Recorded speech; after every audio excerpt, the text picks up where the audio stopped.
There has been one too many of these events.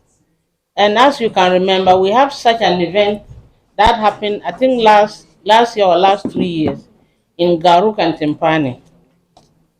Apart from the precious lives lost at apart from the precious innocent lives that the military ended, the destruction of property running into tens of thousands and millions of Ghana cedis, the military, in a needless and spiteful hate against KRUSAS, pulled down the statue of our overlord, Zuran Abugrab Asiri Azoka II, and set it ablaze in a pointless revolutionary style.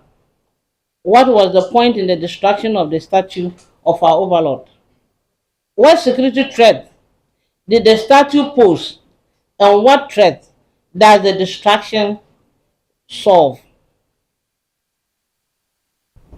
It takes an act of, or it takes an act as such to insult to the KRUSA people and to reject same.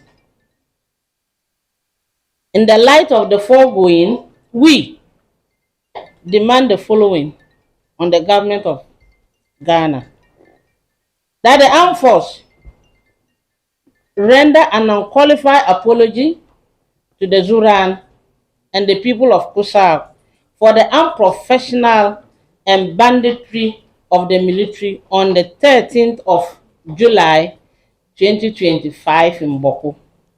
That the Ghana Armed Forces should immediately or should take immediate steps to rebuild the statue of our overlord, pay decent and reasonable compensation to the family of those they murdered, compensation to the injured, and to refund of the full value of the properties the soldiers destroyed.